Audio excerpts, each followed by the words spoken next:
Nu, kai jūs grįžta vėl su knygos apžvalga. Turim reperį 50 Cent. 50 Cent biografijai The Fifth Law. 50th Law, kaip čia dabar išversti. Ištart. Tai tiesiog 50 centų biografijai. Nu, iš tikrųjų įdomi, labai įdomi. Pasako irgi apie nu vaikystę, apie nu visus tų sunkumus, kaip ons prasimoš, kaip ons pardaviniai narkotiks. Tiesiog toks gyvenimas buvo. Kaip ons kūrė muziką, kaip ons buvo sušaudyts, 6 kolkas, vienu paleido, vieną kartą. Per vieną kartą 6 kolkas vienu paleido ir ons vis tik išgyveno. Vieną kolką, man rodo, iš viso nam praėjo ne pro žudiko, bet kažkaip nemirė, kažkur praėjo, a nepročia tiesiog protovėjt, va. Ir išgyveno po 6 kulkų. Ildoms gyvenims. Ir ten pagrindai ir viskas apie tai, kad reikia hustlint. Tas hustlint reiškia, kad va stengtis daryti biznį, paskiau stengtis iš to nelegalaus biznijos padaryti legalų biznį. Ir dalinas tiesiog, ką būdavo, sakykime, ne, pardavinėdavo tus narkotikus ir būdavo didelė konkurencija. Daug kas pardavinėdavo tus narkotikus. Ir kaip visur, žinot, kai didelė konkurencija ir sunku tus narkotikus pardavinėti ir pasans būdavo susišaudimų visokiai, taip toliau.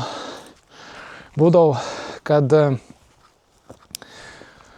iš tikrųjų daug savo knygų tokių patarimų, kad tu negali užmėgti ant savo laurų, tu negali tapti toks labai neatsargus. Sakykime, kai kurie kiti dylerė, tiesiog они pradėdavo daug uždirbti, они labai atsipalaiduodavo, sakykime, manus pagaudavo policijai, išdaudavo kas nors. Vis laik turi judėti su tokiu planu, su strategija, būti atsargus, nebūti per daug gobšus. Daug tokių savo mažyčių tokių ten paslapčių atskleidtų knygų, kaip tarkim tam tikrus dalykus daryti, kaip kartas pagudrauti, kartas apeiti sistemą. Aišku, tų knygų ten nėra, kad ten mokėn vien tik tas to nusikaltimo ar kažkas tuok, bet ten tiesiog ir biografija. Kaip ons pradėjai, ten irgi, kada nuo pateis mama irgi pradėjai tos narkotikus pardavinėti visko. Nu, ten Ameriko, ten. Jei 50 centų dabar yra nekoik virš 50, gal bišk mažiau, tai reikia įsivaizduoti. Bet Lietuvo 90-ieji būdavo crazy laiką, kiek jas girdėjęs. Bet tai Amerikoje irgi netrūka ir tų nusikaltimų, ir tų narkotikų, visko.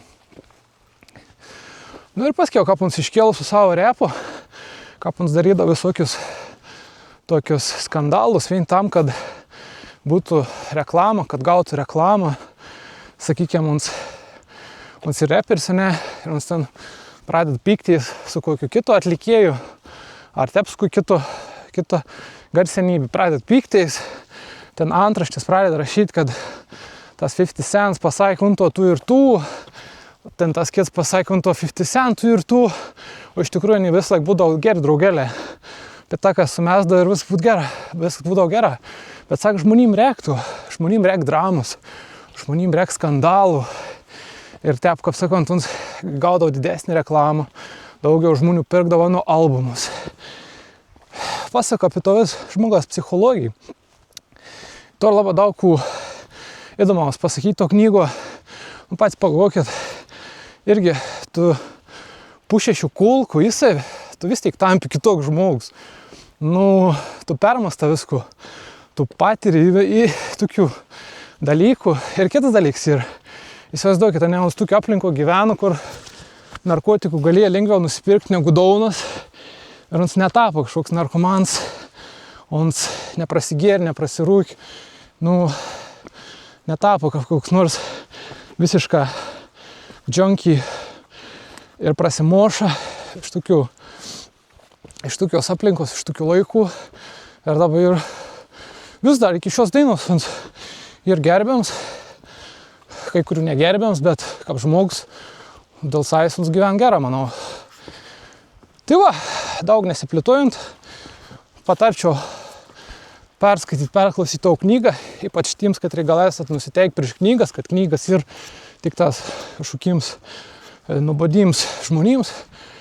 Čia ir grina 50 Cent, Barygas, biografijai. Tiesiog to knygo yra prašom, kaip uns biznį darė, kaip uns kartas nežūdau, kaip visko būdau ir kaip uns prasimoš. Ir visus tus dalykus gali pritaikyti paprastam verslį. Nes ar legalus, ar nelegalus verslus, vis tik uns į verslus, vis tik kaname ir tam tikri dalykai, kad yra universalus. Konkurencijai ir taip toliau. Ką apie rinką. Tai neįdomi pasaka, aš nenoriu čia labai plėtoti, bet įdomi ten pasaka. Tai va, perklausykit, perskaitykit, kam ir įdomis toks asmenybės, aptama biografijas ir manau nepasigailėsit. Tai 50 Cent, 50th Law. Patar perklausyti. Iki.